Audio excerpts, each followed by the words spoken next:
all church services and a Sunday school class? On top of these questions, I was asked about what I listened to, or what I looked at, or where I went. As a result of this weekly examination, I quickly came to the conclusion that following Jesus was all about performance. I thought being a Christian meant constantly striving to measure up, and I hated it.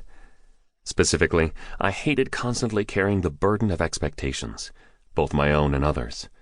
As the group's meeting grew closer each week, I whipped myself into high gear. I wrote 2 or 3 days of journal entries all in one evening so I could keep up appearances. I crammed memory verses into my brain the night before so I could recite them as if I'd been practicing throughout the week. All that was bad, but the worst part was knowing that as I walked into those gatherings, I was about to lie to ensure the rest of the group thought I was a faithful disciple. Can you imagine? The burden of measuring up as a follower of Jesus so dominated my life that I had convinced myself dishonesty about my spiritual life was better than genuine transparency. Maybe you don't have to imagine a spiritual life that feels more like a burden than a blessing. Maybe you've experienced that burden in your past, or you're carrying that burden now. If you've been there, you know keeping up a spiritual facade is hard work.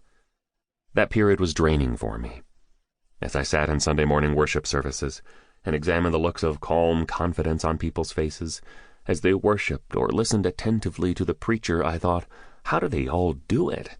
How can they have it all together while I'm flailing and failing so miserably to live for Jesus? The weight of my religious burden was more than I could handle, and I wanted to give up. Bible verses that didn't make sense. One thing that confused me was how often I read scripture verses that promised a different kind of life than the one I was experiencing. Some verses made absolutely no sense to me, and my honest heart response to them was, what's up with that? For example, Jesus' words in Matthew chapter 11, verses 28 through 30, were a source of frustration. He said, "Come to me, all who are weary and heavy laden, and I will give you rest. Take my yoke upon you and learn from me, for I am gentle and humble in heart, and you will find rest for your souls. For my yoke is easy, and my burden is light." Seriously? Rest?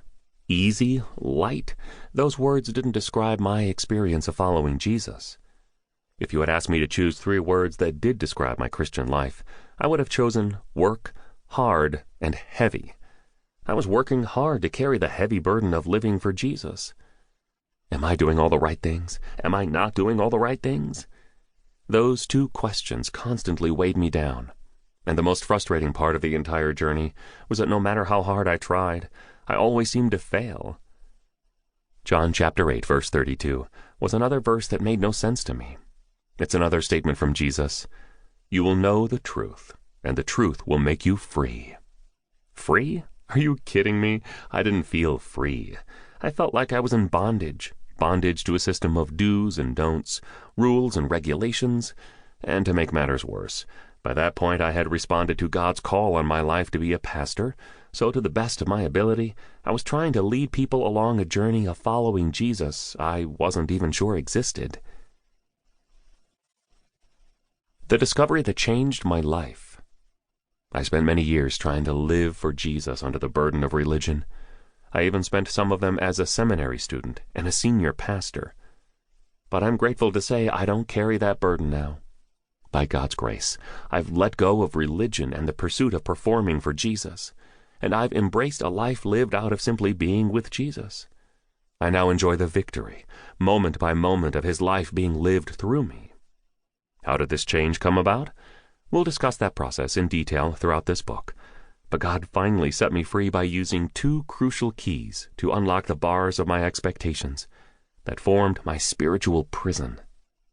The first key was my own spiritual brokenness. I eventually got to a place where I was broken down on many levels. God used a number of difficult circumstances to strip me of my desire to perform as a Christian. I was done trying to live the Christian life based on expectations, and after years of struggle, I'd finally reached a place of complete surrender. The second key was an incredible mentor God brought into my life. His name was Clyde Cranford.